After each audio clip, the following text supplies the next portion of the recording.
विधानसभा का घेराव।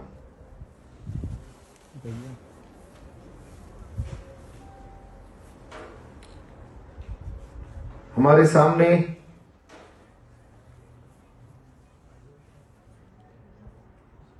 दो बातें स्पष्ट है।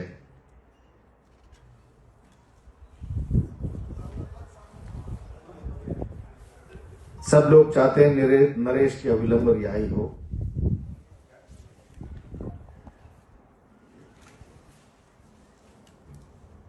और इससे भी एक बहुत महत्वपूर्ण बात,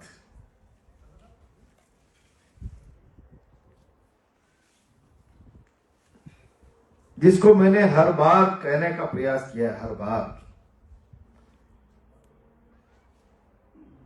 और जहां मौका लगा मैंने इसको जोर से रखने का प्रयास किया है।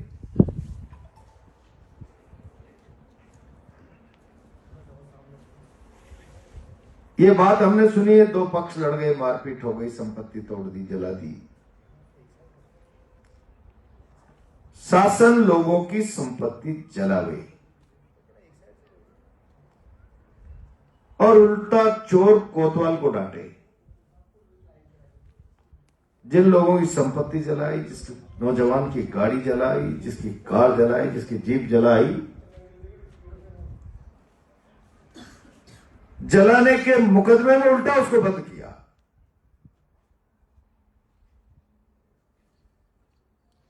मुझे तकलीफ है, राजस्थान भर के राजनीतिक लोग इस बात को, इस पक्ष को क्यों नहीं समझ पा रहे हैं। अगर राजस्थान में परंपरा कायम हो गई कि सत्ता का विरोध करने वाले लोगों को न केवल उठाकर जेल में डाला जाएगा, संपत्तियों का भी नाश कर दिया जाएगा और संपत्तियों का नाश करने का जुर्म भी उन्हीं के माथे थोप दिया जाएगा, साधारण घटना नहीं है। मुझे बहुत तकलीफ है कि राजनीतिक जगत के लोगों की संवेदनाएं शून्य कैसे हो गई। सवाल अकेले नरेश का नहीं है, सवाल पूरे गांव का है। जा रहे हैं ना सब लोग, मैं भी गया हूं।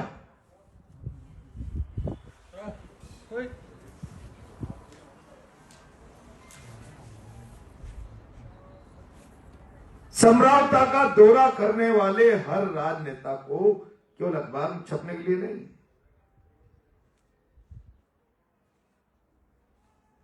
हर राजनेता को वहां की माताएं, वहां की बहनें, वहां के बुजुर्ग, वहां का छोटा बच्चा इस कहानी को सुनाता है। एक माई कहती, मैं घर में सो रही थी, यहां अंदर घुस गए, तोड़फोड़ करके मेरे बेटे उठा के लेके घर के बाहर कहां जाएंगे। आप इस बात को समझने का प्रयास करें, राजस्थान के लोगों को यह समझाने का प्रयास करें। भजनलाल की सरकार की पुलिस इतनी निरंकुश, इतनी तानाशाह और इतनी अत्याचारी हो गई, घर में बैठा हुआ व्यक्ति उसके सामने सुरक्षित नहीं है। सुरक्षित है और व्यक्ति नहीं, महिलाएं सुरक्षित नहीं।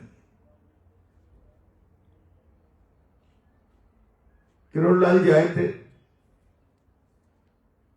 संभागीय आयुक्त से जांच कराएंगे, और तब गांव ने भी विरोध किया और मैंने भी विरोध किया। एक कलेक्टर के खिलाफ, एक एसपी के खिलाफ, उनके दमनकारी कृत्य के खिलाफ, उनने जो अत्याचार जुर्म किया है उसके खिलाफ उसी कैडर का एक अधिकारी क्या उन्हें गुनाहगार साबित कर देगा। और इसीलिए हमारी पहले दिन से मांग है, पहले दिन से, समरावता के सारे प्रकरण की राजस्थान हाई कोर्ट के सिटिंग जज से न्यायिक जांच कराए।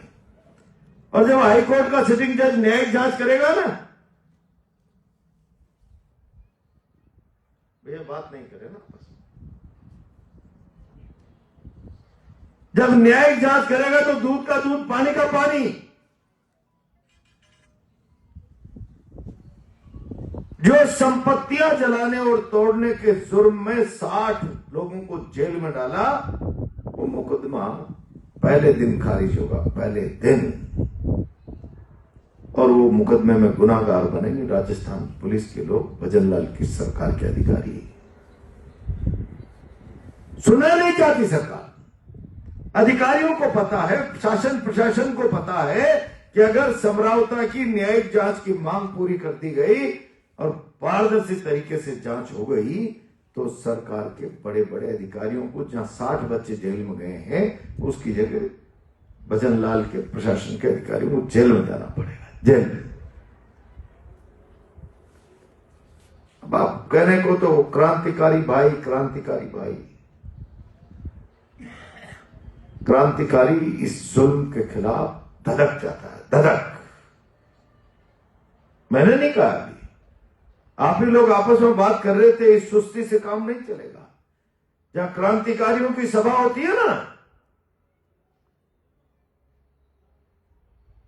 वह विचारों में ऐसी आग होती है जैसे कोई भांग घुले हुए कुएं का पानी पी के जवान आ गया, या हर जवान की आंख में सुरमा डाल दिया गया। क्या इस अत्याचार के खिलाफ ये जुनून राजस्थान में नहीं होना चाहिए? क्या ये औपचारिक रूप से लड़ी जाने वाली लड़ाई है?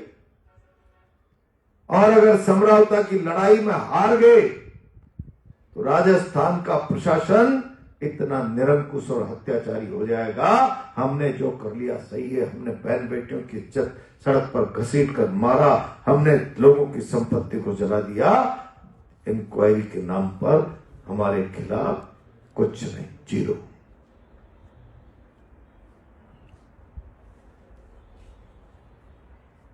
मैं बहुत लंबा चौड़ा भाषण नहीं करूंगा। क्रांतिकारी अगर आप हो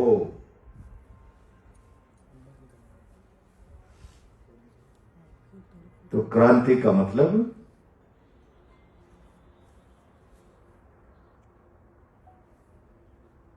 सारी व्यवस्था को बदल डालने वाली आग। यहां हम सारी व्यवस्था बदलने के लिए आगे नहीं बढ़ रहे, और उस व्यवस्था को बदलने के लिए प्राणों का होम भी करना पड़े तो कर देंगे। क्रांति का भाव उसको कहते हैं। शीश कटाना पड़ा तो कटा देंगे। ना हम शीश कटाना चाहते हैं, ना हम कोई शीश काटना चाहते हैं।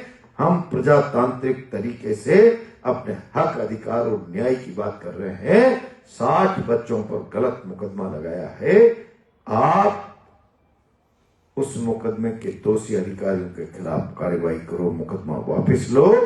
और आपने एक नौजवान को, आदिवासी को, उभरते हुए नेता को उसकी राजनीतिक हत्या करने की साजिश रच के जेल में डाल दिया, और वो जेल के बाहर नहीं आए। इसके लिए डबल एजी खड़े होंगे, ट्रिपल एजी खड़े होंगे, पूरी सरकार की ताकत लग जाएगी, पूरी सरकार की ताकत। रोको, कैसे भी रोको, जमानत नहीं होनी चाहिए।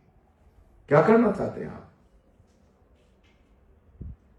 इस डेमोक्रेसी की व्यवस्था में इस मुल्क का, इस प्रदेश का आदिवासी अपने हक अधिकार की बात भी नहीं रख पाएगा।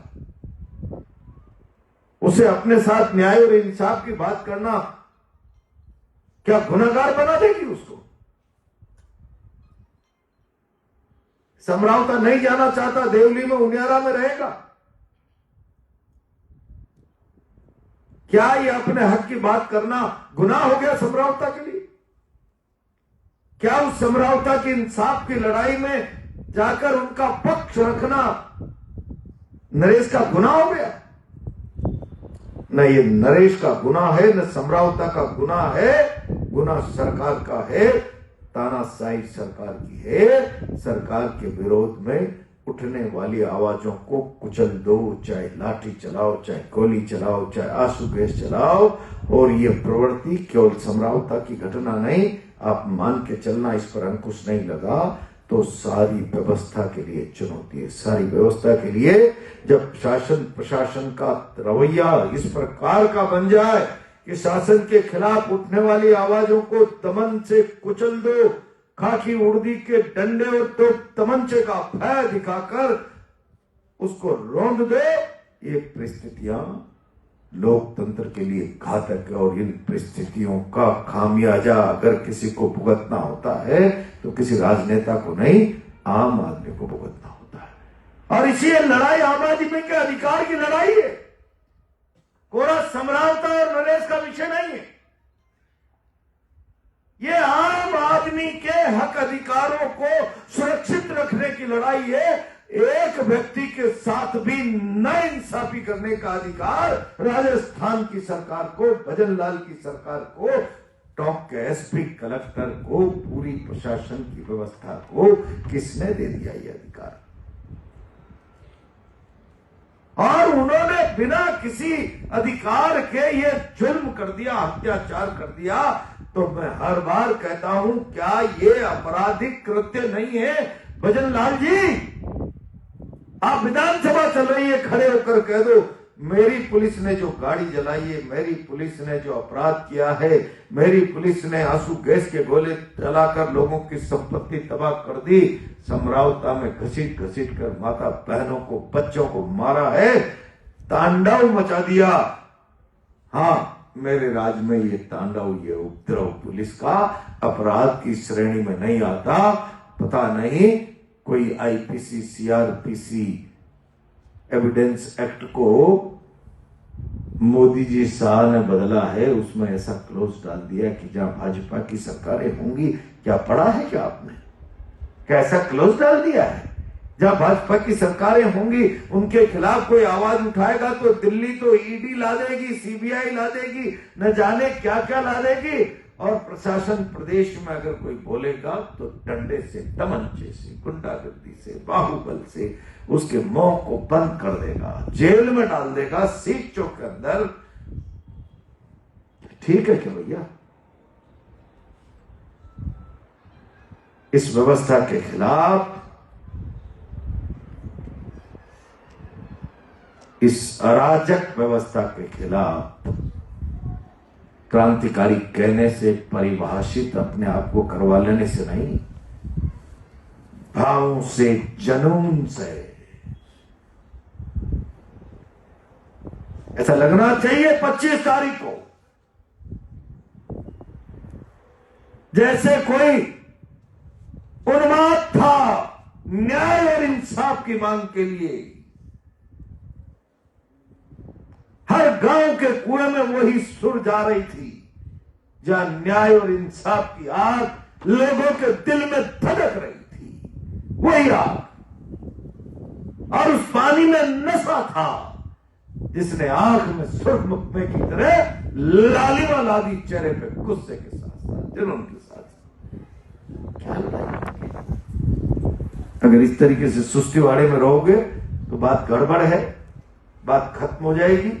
बात अकेले नरेश की नहीं, नरेश को तो ये राजनीतिक अस्तित्व तो मिटाना चाहते हैं। हम लड़ेंगे आर पार, सड़क पर भी लड़ी रहे, न्यायालय में भी लड़ेंगे, लेकिन क्या ये आम आदमी के साथ इंसाफ की बात नहीं? क्या यह सरकार का जुल्मी चेहरा बेनकाब करके भविष्य में इस प्रकार की कोई हिम्मत न जुटा पावे, उसके लिए लड़ाई नहीं? एक नहीं। और इसीलिए मैं इतना ही कहूंगा, अब बंद कर दो रिकॉर्डिंग, इतना ही कहूंगा